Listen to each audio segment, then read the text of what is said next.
Alright guys, I'm just doing some SEO stuff. I'll be ready in a minute.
Now, we've got a shot of Starship on the screen. The entire Starship structure you see is made of stainless steel. Alright guys, Stacked, so we are officially watching the Starship flight.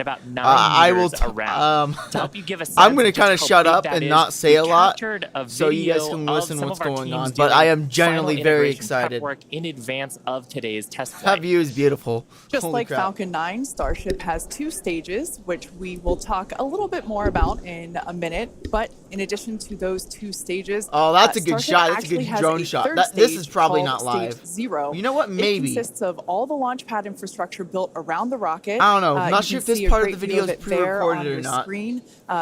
It's Can you truly an live stream engineering footage feat from a in drone? its own right. And I feel like it's something we don't talk about Like, very often. There's a lot of technically it's infrastructure possible, that but goes into I don't know. fueling and preparing the launch I mean, there's vehicle like before stuff going on, so a it's large test possible. like this, really any launch. Wow. Now, let's talk about Super This Heavy. is awesome. The name says it all. It's super, it's heavy, it's super heavy.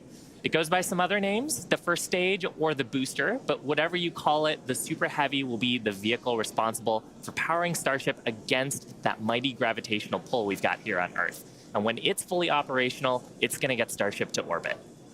The booster alone stands about 70 meters tall and is about the same height as a fully integrated Falcon 9, but with a diameter roughly 2.5 times that of Falcon 9, and with it's actually way bigger in person. Engines. That's what some people have been saying, but I've never seen this thing in person. Oh my gosh, I love this shot. We can see, that is a lot of engines. Into the launch mount at the 33 engines on the booster. Those are each of the Raptor engines that's going to power today's launch. They even numbered this is them. an Holy incredible crap. view. One of my favorite views that we're going to get today.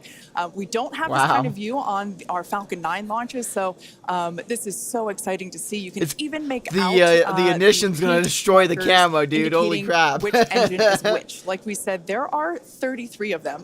So all you're going to see is a bright that's going orange to be light, from, and then it's just going to freeze because the flames are going to destroy the camo unless they really as we mentioned before, put some protective casing around it. On the Super Heavy, the booster, and the this is probably a time lapse. There's no way in hell that this is there's no way in hell that these clouds are that fast. And help steer the booster back down for its water landing in the Gulf.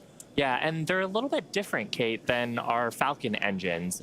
So on Falcon, we use a gas generator cycle. That's a cool shot as well. Fantastic shot, actually, at the inner stage. So we can see the 6 engines. I'm so excited, guys. This is awesome. In the middle, and then the vacuum engines, you can see 2 of them, and the other ones on the other side of the cluster in the middle here. So Raptor's a little bit different. It uses something called stage combustion, which means we basically pre-burn both the fuel side and the aux side, and then get those up to the right temperatures and pressures, and then mix them in the combustion chamber. It allows us to get higher thrust and higher efficiency on these engines than on Falcon 9. Now, Super Heavy also has 4 grid fins to assist with orienting itself during the return back to Earth, as today is the fully integrated flight test, and the first one, we're focusing on safely testing just the fundamental systems and operations on the vehicle. So what that means is we won't be attempting to land on land today. Instead, Super Heavy is going to be making that hard water landing in the Gulf. But that's only for this flight and maybe a couple after that. One day, they want to catch the booster, you know, those little arms. They want to catch it out of the sky and put it back on the launch pad. And planetary destinations. It stands 50 meters tall, a little taller than the Statue of Liberty. It's taller than your mom, 6 right? Raptors. We saw those just moments ago. 3 of them are optimized for sea level, and the other 3 are vacuum engines, and they're optimized to operate in the vacuum of space. They provide a maximum of 258,000 tons of thrust in vacuum.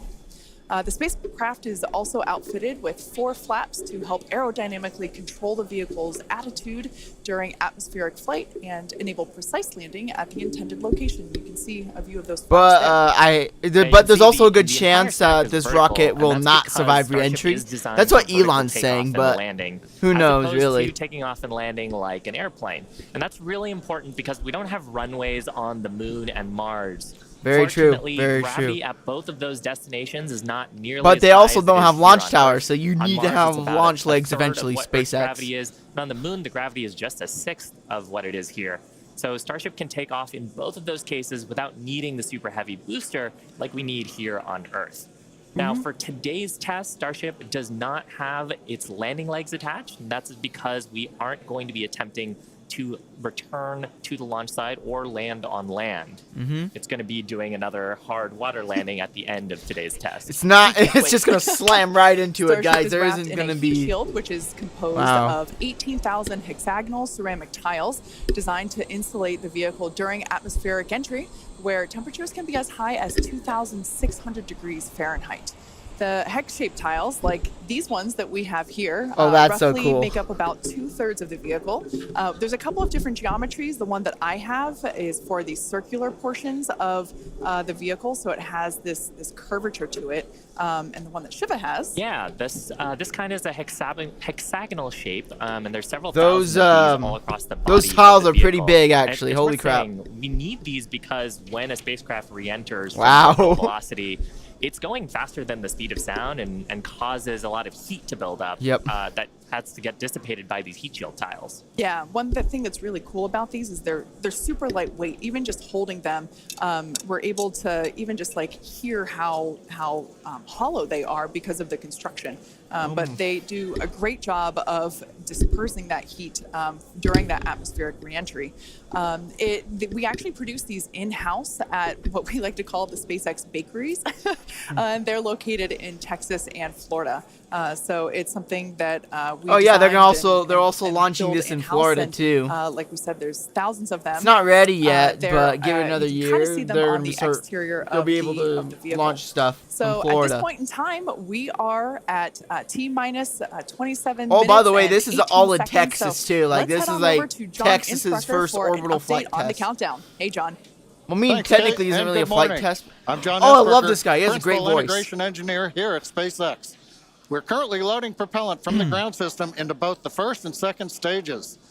Now, both vehicles use the same Both two vehicles are propellants. using the same. Our fuel is liquid Just kidding. methane at This a guy temperature has of an just over awesome 100 voice. kelvins, Okay, it's memorable. or about minus 272 degrees Fahrenheit. Now, this is a different fuel from Falcon 9, where we use RP1 kerosene. And our oxidizer is liquid oxygen, the same as Falcon 9. But because there's no oxygen in space to support That's so combustion, cool. we have So to bring cool. our own. Now, a little bit of a recap. We did the go, no go poll at T-minus 1 hour and 45 minutes. And once the team gave their goes, we polled about 20 folks. We started loading propellants onto the booster at T-minus 1 hour and 39 minutes. And at T-minus 1 hour and 22 minutes, we began propellant loading of the ship, the second stage on Starship. Now, LOX loading of the second stage main tank is almost complete right now, but we'll actually stretch it out and wrap it up and finish at T-minus 5 minutes. And then at T-minus 3 minutes, as the booster finishes loading, the vehicle will be fully loaded with just over 10 million pounds propellant. Now, currently in the countdown, we've just passed the T-minus 26 minute mark. The good news is weather's looking good. You can see the blue skies there on the camera views from the drone. The only thing we're watching is winds. They are within limits at ground level. We expect they may pick up a little bit as we get farther into the window, should we need to go that far. But the good news right now is that the weather is looking good. The range also is looking pretty good. We've moved almost all the boats out of the keep out zone overnight. We are working one, but we're still underway. And right now, as a reminder, if for any reason we do not make our test flight today, we have backup launch windows. This could be either 24 or 48 hours after today, and it'll depend on how far we get into the countdown.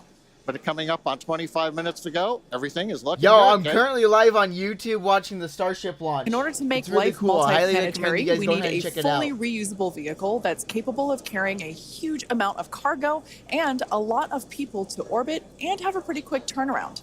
The idea is to effectively reuse launch vehicles just like airplanes. Crowd is getting excited here in Hawthorne behind Mission Control, as you can hear. Now, imagine if you had to wait for a new airplane to be constructed every time you wanted to fly. You'd rarely go anywhere, and it would probably be completely unaffordable for most of us. In order for us to get to Mars and back with lots of people, multiple times, reusability is a must. Now, in the near term and a bit closer to home here on Earth, Starship will be critical to other programs as well. Once it's operational, Starship will deliver the full-size and upgraded version of our Starlink satellites. Oh, that's right. And that's super exciting because our next-generation satellites represent a step forward in Starlink's I'm pretty sure the next couple launches are going to be Starlink V2 launches because they have Starships where they don't have heat shields or the flaps. They're just designed to be disposable, so they can actually have a number of human Starlink spaceflight V2s missions in the lead up to our first missions to Mars.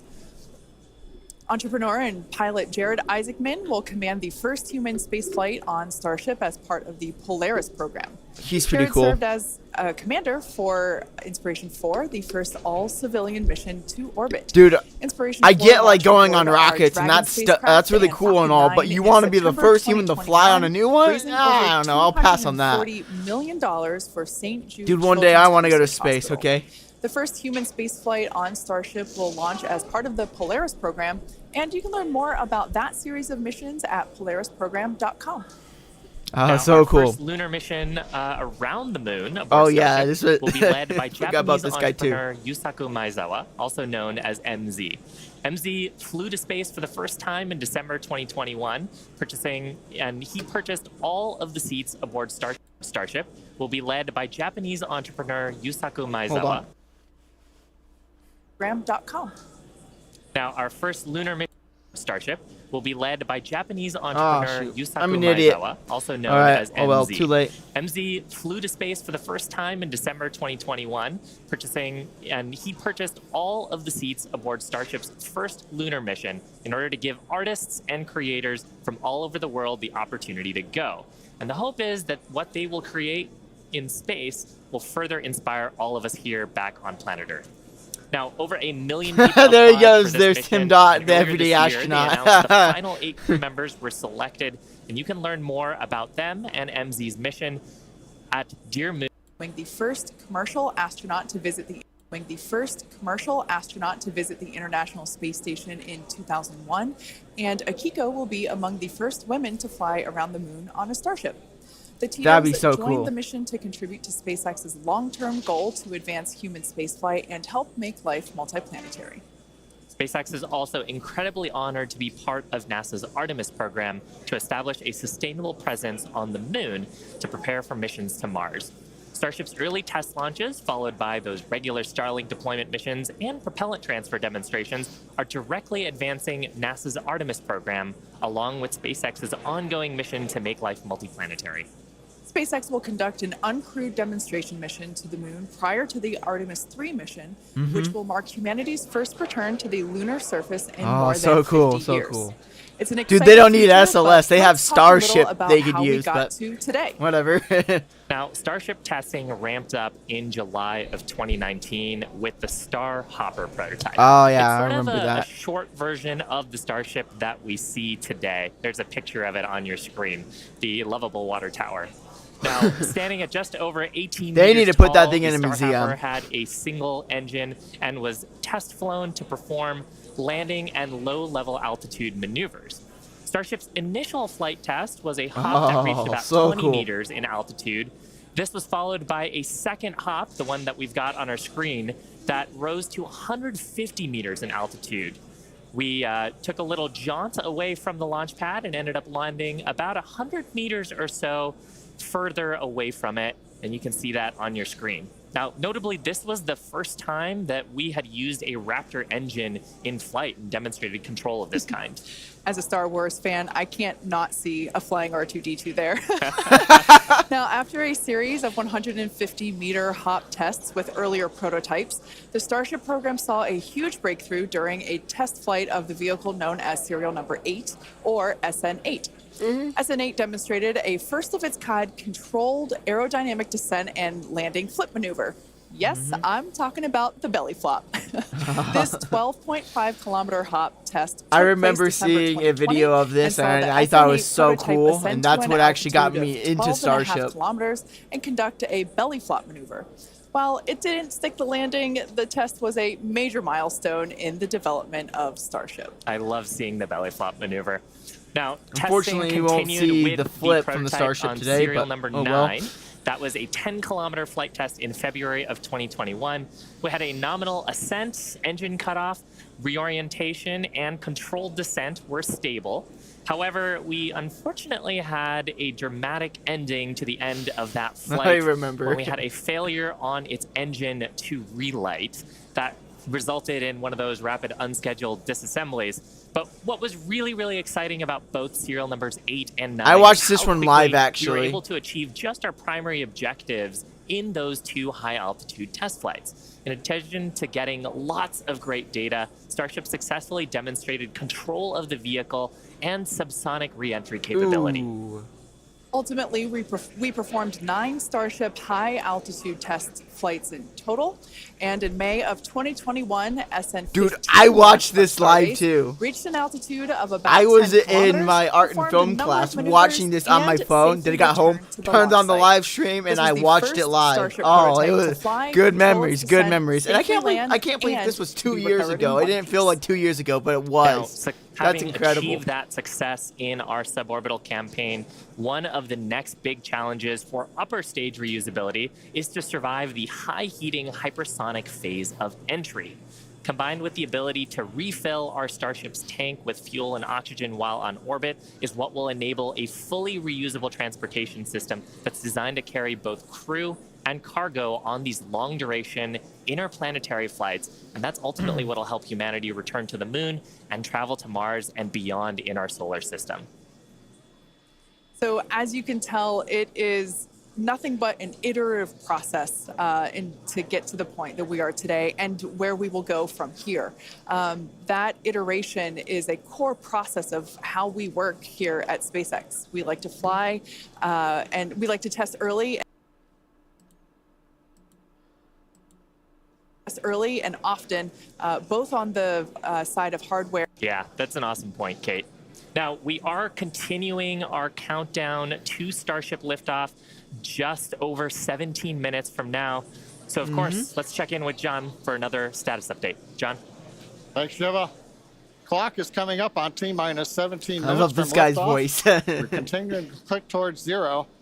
However, right now, we've just begun listening in. The first stage team is working a pressurization issue. We're troubleshooting that right now. Now, we do have the option, if need be, if we can't solve this, then we would hold the count and probably treat today as a wet dress and not be able to launch. However, we are continuing to do propellant loading I'll be on so both sad the if that's the Super case. Heavy and the ship stages. Now, most recently, we began loading liquid oxygen and methane fuel into the header tanks on Starship. At the very top, just underneath the nose there are 2 small spherical tanks. That's where the fuel and liquid oxygen header tanks are. That started at T-minus 27 minutes, and that propellant loading will continue until T-minus 9 minutes. We'll also continue loading the main tanks of the Starship second stage, although they're pretty much full right now. Everything will drain back as we get ready for launch at T-minus 5 minutes. Now, on the first stage, we're continuing to load the massive amount of propellant onto the Super Heavy booster. That's going to continue until T-minus 3 minutes. You can see the frost line on some of the views as both liquid methane and liquid oxygen go into the tank. 15 minutes, guys. 15 minutes. We're also currently configuring the launch pad for liftoff. The booster hold downs are being prepared for the release at liftoff. And the second stage quick disconnect is beginning its configuration for release. The liquid oxygen and methane that are going into the second stage go through that quick disconnect. You can see it in some of the views, the arm that comes out just to the base of the second stage. That'll move out of the way as we lift off. At the same time, the SpaceX team continues to check in with the Coast Guard. We're working one boat that's in the safety perimeter. They are working to get that boat out of the way. We cleared several other boats out overnight. We're down to 1, and we expect that'll be clear so that we can proceed with launch out over the Gulf of Mexico. But as a reminder, T-minus 15 minutes, 10 seconds and counting. We are working an issue on the first stage, and we'll bring an update as we get more insight into that issue. Now, today's test flight is taking place out of our Starbase facility in South Texas. Yeah! That facility has gone through a tremendous amount of change and growth in a really short period of time. Yeah, I mean, 3 years ago, not much even existed there. It was a very different scene, as you can see by that photo there on your screen. Fast forward to today, and the team is building out an entire production line. Yeah, last year they built 4 Starship Super Heavy boosters. 5 This is Starships, so crazy. Our 200 Raptor 2 engine, and this year they're targeting 5 boosters, 8 Starships in production for 2023. And really, you do need a production system to rapidly iterate, like we were talking about earlier, on the design of the vehicle as we learn more about it from these large tests. Yeah, absolutely. Pulling on my industrial engineering background, system fill is something that is critical to that goal. Being able to produce and launch multiple Starships means that we have to have a system full of those production vehicles, and we iterate on each one. So even the next Starship that will fly in whatever the next test is will be different than the one that you see there on your screen now. Now, the employees who have been at SpaceX a while say that Starbase does remind them of the early Falcon 1 days, except moving a whole lot faster. That the makes team at sense. Starbase That is makes sense. expanding as fast as the facilities are, and if you've ever wondered what life at Starbase is like, here's a quick peek.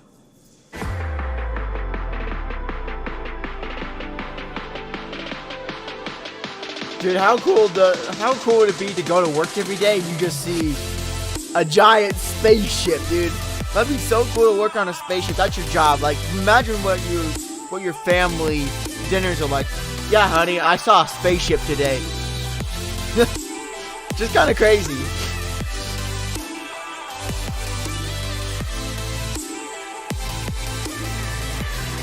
There's some jets. That's kind of cool.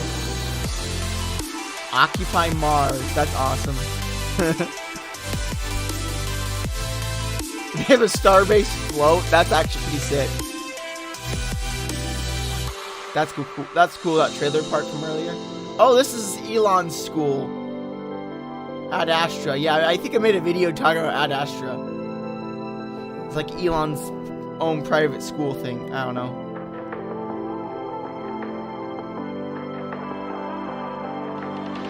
Turtle rescue. Nice. They rescue turtles. That's awesome.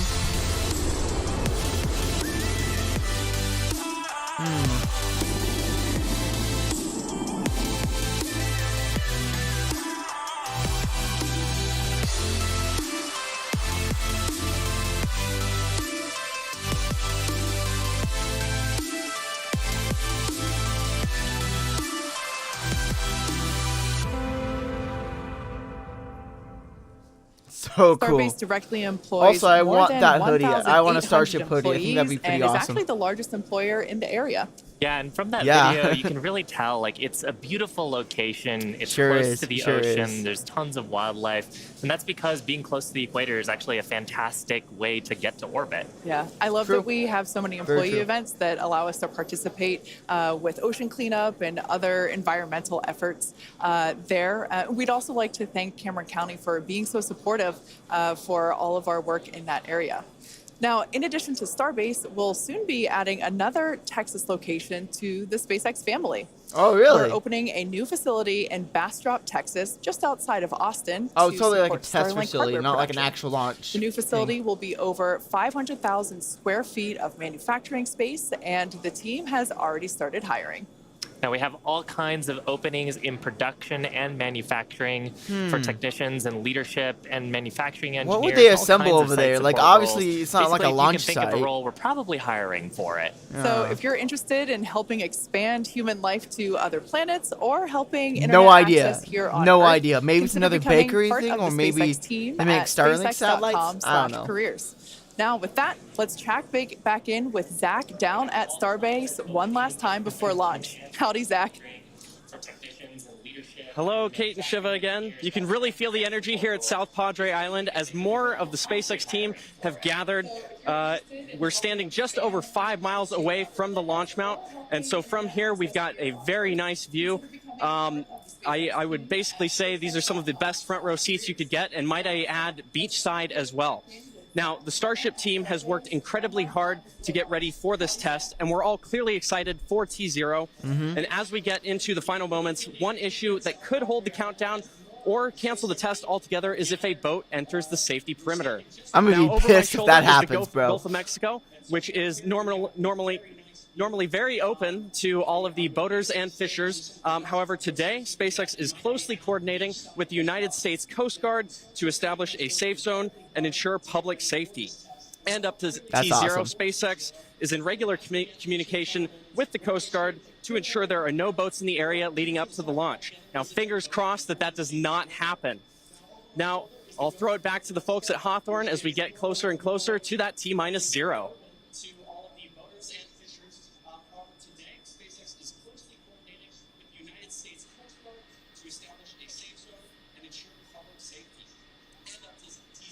We're just inside T-minus 9 minutes and counting. We're listening on one of the background loops right now. Flight director is talking about the issue we've had on first stage. Oh, no. Working the pressurization system. Decision right now is that we are going to stop the launch for today. going to transition the launch attempt to a wet dress rehearsal. So that means we're going to continue with the countdown sequence of events. We'll continue loading propellant, finishing up here shortly on the second stage. We'll also continue loading propellant onto the first stage, wrapping up at T-minus 3 minutes. We're also going to go through pressurization steps, other steps of the countdown. This will be a full validation for the team, but currently the plan right now is we're waiting for final word, is that I think at T-minus 10 seconds, we will finally stop the clock and then recycle the countdown for today. So no launch? T-minus 8 minutes and counting. We're continuing to load propellant on both the first and second stage. You can see the Starship second stage with the heat shield tiles there. Carriage arms are open. You can see the condensation around the first stage tank as we load liquid methane, liquid oxygen into the large super heavy first stage. And that propellant loading is continuing until T-minus 3 minutes. As a reminder, and there's our great view looking up at the Raptor engines, the 33 engines. There's an outer ring of 20 engines, and then there's an inner set of 13. Those are the engines that can gimbal and adjust the course of the Starship vehicle on the way up. And of course, the first stage as it comes back down towards the water landing in the Gulf of Mexico. Now, when both stages are loaded, you can see the condensation frost on the side of the first stage. We'll have just over 10 million pounds of liquid propellant on board. Inside T-minus 7 minutes, we're continuing to count. Team is preparing for the hold and scrub at T-minus 10 seconds. Now, the good news is everything's been going good. We're just working that one issue. So we are continuing to count. Team will get this as an excellent opportunity to run the end-to-end of the system. Now, in a launch in the next few minutes, the guidance system would be performing its final alignment. We will be doing that this morning. The automated flight termination system would be armed.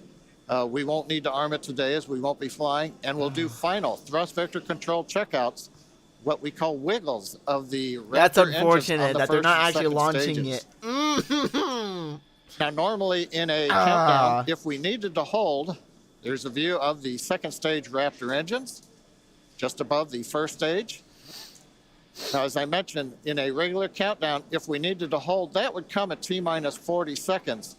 That's the point in the countdown where we can pause to wait for final checkouts or pressurization to complete.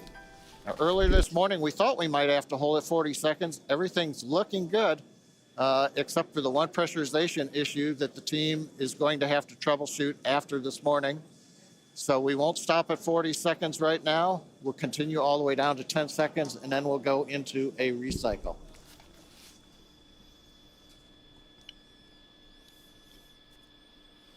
John, you mentioned that we're going to be jumping into a wet dress rehearsal here, and I actually now think we're coming up T-minus 5 minutes.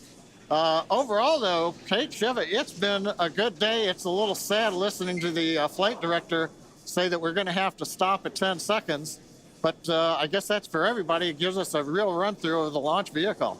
Yeah. It's unfortunate. Of course, we wanted to see fire today and lift off. But that's okay. The point of the countdown is to allow the teams to progress to that T0 time in a coordinated fashion and really to unveil any issues prior to the ignition sequence. So the countdown did its job today. It allowed us to identify that press issue, and like John mentioned, the teams are going to work through it, and we are going to basically call it off at T-minus 10 seconds. But the integrated launch teams and us, we are going to treat this as if it were still a launch day. We're going to do this, what we now call a wet dress rehearsal. Yeah, and we've mentioned the term a couple of times here. We call it a wet dress rehearsal because we are wetting the propellant tanks. We are loading propellant into the vehicle. We've talked about the frost line a little bit here. That exercises the stage 0 system, the ground system, all of our infrastructure that loads propellants onto the pad. That exercises our procedures for the mission control teams. we're monitoring telemetry on the mission control consoles, looking at the pressures and the rates and the temperatures. And some of those things look a little bit different when you're getting up to the pre-flight pressurization levels and full propellant load. So we're learning things today about the integrated tests that are going to set us up for success in a future attempt later on, hopefully in the next 48 hours. Holy crap, there's a lot of boats in the water. Holy Kate, crap. Like, it's also worth mentioning here, we're still going to take the count through to a pretty around the T-minus 10-second mark. So we're really going to exercise everything that we would up until that point in the vehicle states and ground procedures. Yeah, it's like we said before, any data that we can collect today is super helpful. And that's exactly what we're doing. We are continuing to collect this data and allow the teams to have be better informed for the next attempt. Unfortunately, due to the needing to recycle the propellant, we are looking at a minimum of 48 hours until we are able to attempt this flight test again. So we're not quite sure what that timing will be at the moment, but we're looking at a minimum of 48 minutes. Or excuse me, of 48 hours at this point in time. But Shiva, exactly as you said, things look a little bit different on launch day. And we allowed the countdown to do its job, to basically get to this point. To imagine if the rocket just like takes off. And we're going to continue, like we said before, we're going to continue all this down all the way to T-minus 10 seconds. And that will really allow the teams to pretend like this is launch day and continue and gather that data. Yeah, Kate, it's... On the one hand, it's a little bittersweet. On the other hand, we watched them go all the way through. First stage propellant load, just now wrapping up. The second stage, even the header tanks up under the nose of the Starship that you can see on the monitors. Actually, that all went very well today. The weather was excellent. Everything was looking good. Sadly, we just have the one issue, but that is letting the team continue to count down. And we're going to continue with it here until we get the clock hold at T-minus 10 seconds. Yeah, so for those of you that have just joined us, we're now at T-minus 1 minute and 30 seconds to what would have been the launch of our Starship flight test. But unfortunately, due to a stage 1 issue, we are going to utilize today as a wet dress rehearsal. Instead, we are not going to attempt launch. The teams are basically saying that we're scrubbing our launch attempt for today, and we are expecting a minimum of 48 hours in order to recycle. So it's all good news, though. There's nothing really to be sad about other than we had hoped to be able to lift off today, but that's okay.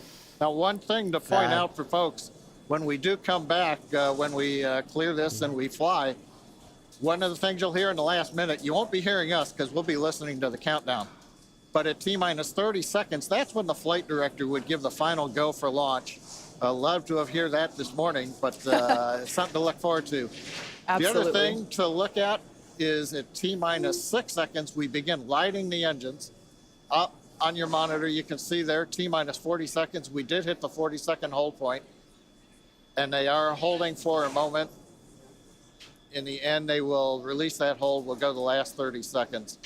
But yes, when we do get to day of launch, the last thing to look at is in the last 6 seconds, light the Raptor engines in succession. So unlike Falcon 9, we're going to have to do that a little longer. We're hearing right now the clock is going to hold here at T-minus 40 seconds. The Super Heavy and Starship are looking good. So with that, Kate, it's been a fast-paced morning. We got through it fairly quickly. But at this point, we're going to have to call it a morning. Yeah, that's right. So for those of you that have recently just joined us, we unfortunately had a hold on the countdown today. And that is going to scrub our launch attempt. But we are expecting a minimum of 48 hours in order to recycle. So be sure to keep an eye on our they have a million channels, viewers. and we'll share information as soon as it becomes available. Until then, stay safe and we'll see you soon. Wow, that's crazy. All right, I guess I'm going to end the stream. Thanks for watching. I will do another stream. They said it's going to be at least another 48 hours until they try to launch it again. But since it's a new rocket, issues are expected to happen. So I get that. So, yeah, that's unfortunate. All right, guys.